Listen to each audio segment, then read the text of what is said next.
നമസ്കാരം. ഉത്രാടം, തിരുവോണം, അവിട്ടം, ചതയം, പൂരുരുട്ടാതി, ഉത്രട്ടാതി, രേവതി എന്നീ നക്ഷത്രങ്ങളുടെ കന്നിമാസ ഫലമാണ് പറയുന്നത്. ആദ്യമായി ഉത്രാടം നക്ഷത്രം.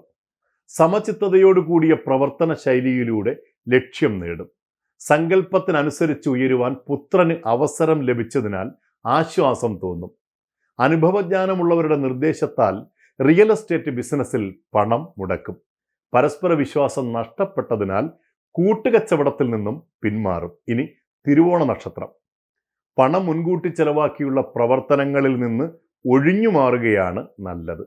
പറയുന്ന വാക്കുകളിൽ അബദ്ധങ്ങൾ ഉണ്ടാകാതെ സൂക്ഷിക്കണം. അപ്രധാനങ്ങളായ കാര്യങ്ങളിൽ അനാവശ്യമായി ആലോചിക്കുന്ന പ്രവണത പരിപൂർണമായും ഒഴിവാക്കണം.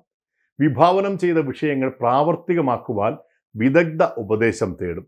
പ്രലോഭനങ്ങൾക്കെതിരെ കരുതിയിരിക്കണം. അടുത്തത് അവിട്ടം നക്ഷത്രം പരിശോധിക്കാം. സന്താനങ്ങളുടെ വിദ്യാഭ്യാസം, വിവാഹം, ഉദ്യോഗം തുടങ്ങിയ വിഷയങ്ങൾക്കായി പ്രത്യേക ഈശ്വര പ്രാർത്ഥനകളും ദേവാലയ ദർശനവും നടത്തും. പൂർവികർ അനുവർത്തിച്ചു വരുന്ന പ്രവർത്തനങ്ങൾ പിന്തുടരുവാൻ ഉൾപ്രേരണയുണ്ടാകും.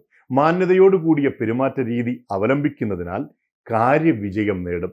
യാഥാർത്ഥ്യങ്ങളോട് പൊരുത്തപ്പെട്ട് ജീവിത പങ്കാളിയുടെ നിർദ്ദേശങ്ങൾ പലപ്പോഴും യുക്തമായ തീരുമാനങ്ങൾ സ്വീകരിക്കുവാൻ ഉപകരിക്കും. ഇനി ചതയം നക്ഷത്രമാണ്. അവതരണ ശൈലിയിൽ അബദ്ധമുണ്ടാകാതെ സൂക്ഷിക്കണം. മാസത്തിലൊരിക്കൽ വീട്ടിൽ വന്ന് പോകുവാൻ തക്കവണ്ണം ഉദ്യോഗം മാറ്റം ഉണ്ടാകും. തൊഴിൽ മേഖലകളിൽ സമ്മർദ്ദം കൂടും. നിലവിലുള്ള ഉദ്യോഗം ഉപേക്ഷിച്ച് മറ്റൊന്നിന് ശ്രമിക്കുന്നത് ഗുണമുണ്ടാകില്ല. സുഖദുഃഖങ്ങൾ ഒരുപോലെ സ്വീകരിക്കുവാനുള്ള മാനസികാവസ്ഥ ഉണ്ടാകും. പൂരുരുട്ടാതി നക്ഷത്രഫലം നോക്കാം. വിനയം, ക്ഷമ, ആദരം തുടങ്ങിയവയിലൂടെ തടസ്സങ്ങളെ അതിജീവിക്കുവാൻ കഴിയും. ആശയവിനിമയങ്ങളിൽ അബദ്ധങ്ങൾ ഒഴിവാക്കാൻ തീരുമാനങ്ങൾ കൈക്കൊള്ളാൻ ഉൾപ്രേരണ ഉണ്ടാകും. അവിചാരിത ചെലവുകളാൽ ചിലപ്പോൾ അത്യാവശ്യത്തിന് കടം വാങ്ങേണ്ടി വരും.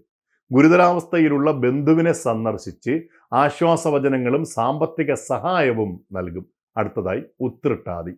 സമൂഹത്തിൽ ഉന്നതരുമായി സൗഹൃദ ബന്ധത്തിൽ ഏർപ്പെടുന്നത് വഴി പുതിയ കർമ്മ പദ്ധതികൾക്ക് രൂപകൽപ്പന ചെയ്യാൻ സാധിക്കും. ആദരണീയരുടെ കൂട്ടത്തിൽ സ്ഥാനം ലഭിച്ചതിനാൽ ആത്മാഭിമാനം തോന്നും. സമചിത്തതയോടുകൂടിയ പ്രവർത്തന ശൈലി ലക്ഷ്യം നേടാൻ ഉപകരിക്കും. സങ്കല്പത്തിനനുസരിച്ച് ഉയരുവാൻ പുത്രന് അവസരം ലഭിച്ചതിനാൽ ആശ്വാസം തോന്നും. അവസാന നക്ഷത്രമായ രേവതിയാണ് ഇനി പറയുന്നത്. സത്യസന്ധവും നീതിയുക്തവുമായ സമീപനം അനുകൂല വിജയത്തിന് വഴിയൊരുക്കും. തൊഴിൽ മേഖലകളുടെ സാഹചര്യങ്ങൾക്കനുസരിച്ച് പട്ടണത്തിലേക്ക് മാറി താമസിക്കേണ്ടി വരും. നഷ്ടപ്പെട്ടു എന്ന് കരുതുന്ന വിലപ്പെട്ട രേഖകളും ആഭരണങ്ങളും തിരികെ ലഭിക്കും. ഉദര നീർദോഷ രോഗങ്ങൾക്കും ജീവിതശൈലി രോഗങ്ങൾക്കും വ്യായാമ പരിശീലനം ആരംഭിക്കും. കന്നിമാസ ഫലം ഇവിടെ പൂർണ്ണമാവുകയാണ്. ഏവർക്കും നന്മകൾ.